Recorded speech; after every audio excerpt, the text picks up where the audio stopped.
So Richard Oduor, you'll be first in line to buy that product, won't you? I will queue immediately. I will buy it very early in the morning, prepare my ugali by 11 a.m. Before noon, I will have enjoyed my GMO maize flour in ugali. And there are reasons why I say so.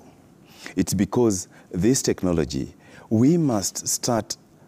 Jeff, I was almost beginning to say, why can't we take this debate to discuss GMO that is coming to Kenya? Because we can't sit here and discuss all the GMOs that are existing in the world. It will be protracted discussion that will never end. At this point in time, if we were to guide this discussion, we would want to say the discussion to go towards the process of saying, look, what are the kind of GMOs that are coming? And you have that gentleman called, Dr. Roy Mugira, is the regulator. And before that consignment gets into this country, he will have to verify. They will have to apply to him, and before it is offloaded. So at that point in time, we need to discuss that container, that this one is already here. It is GM that has got, that is made for, say, BT. Then let's discuss BT. How bad is that to the human health? Then we come back to this bench and we break down the BT and what it does. Because, Jeff, it is so sad that the GMO debate is the only debate that I've seen in the recent past where everybody has an opinion and they have become all of a sudden professionals. You know the drug that you are eating, that we take when we are sick? Inside there, when you lift, a paper is inside there that indicates the side effects, documented that this one will make you drowsy, it will make acid in your stomach, and whatever, even as you take documented evidence of side effects. We keep discussing GMO with imaginary side effects. I'm waiting for this document where somebody has listed in the GMO maize that this one will make you sleepy, this one will make you have stomachache, because all these things we are throwing around, stomachache, cancer, are unfortunate. I don't know whether people are seeing the real people who are dying in this country because of hunger. There is an African saying that says that the axe forgets, but the tree remembers. What it means is that the real people actually who require food in this country are the ones that are remembering. The axe just went and cut the tree died, and that's why the tree cannot forget about the action from the axe. The debate right now is actually very convenient. I can tell you Emmanuel, and he's a friend, and we talk a lot more, has not gone hungry for the last 1 month. He hasn't, and I haven't too. And therefore, it is very trendy and convenient to sit here and start talking about this GMO as if it is a topical story.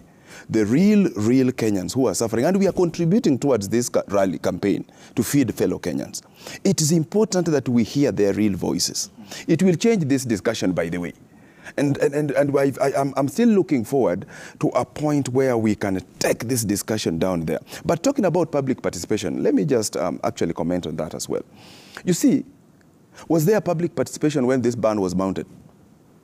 Was there? It was in 2012. Were we consulted as the public? No. No, and it was because there was a paper by Jules Seralini, a French, publisher, author, who actually popped up with a paper that was saying that they fed GM maize to some, mice that were already predisposed to cancer. The rats that even if you fed them on water, they would still develop tumors anyway. And that was the reason why the paper was retracted.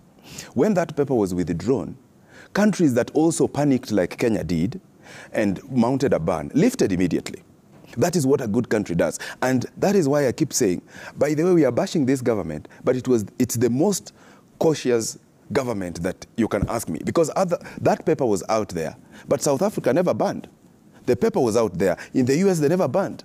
But Kenya, because of the liking for the public and because of the fact that it's very cautious, and Dr. Mroy told you about the Cartagena Protocol, precautionary principle is one of the most important duties of a government. So when the paper popped up and it was showing cancer with, mice showing some tumor, the government quickly, and we were never consulted, and mounted a ban. For 10 years, we have been here in the corridors trying to talk to government and tell the government, look, the paper was withdrawn 9 years ago. We are losing out as a country. Why can't you allow us, to start experimenting with the kind of, technologies that you have funded us? And what is also interesting that Kenyans don't know is that during all this time, we have been getting funding from the government National Research Fund at Kenyatta University to make GMO maize that is drought tolerant, make GMO cassava that is low level of cyanide. We have been getting funding for the last 10 years. And you've been growing it? We have, no, it's in the lab. It has a process. It starts from the lab and it is controlled by the regulator. It goes through the contained, confined, and then it goes to different places. That's what we call national performance trial. But some of the discussions that I hear a lot more, Jeff, and with a lot of respect to the Lordship, the Bishop, because I am Catholic, and I cannot look at my Bishop on the eye and contradict him because of matters of faith. And I liked the fact that he was also nicely cautious when he said, these are matters that should be discussed openly, and said for or against. That was a fair discussion. I hear a very crazy discussion where people say that actually we are playing God. The GMO is playing God. And sometimes I wonder whether people really know who God is. The moment you are able to compare Richard here to God, just because I moved genes from beans, which naturally exists, and put into maize, which naturally exists and was created by God himself, and you think now, because of that basic transfer, I am now competing, we are in the same WhatsApp group with God. It's trivializing, really, God. And any religious person, and I'm telling them, looking directly into their eyes and telling them, if you think that a mere genetic transformation of taking gene and it happens naturally, and we are using methods that God himself created, and you want to place us with God in the same WhatsApp group, you are really, it's blasphemous. Yeah. It is.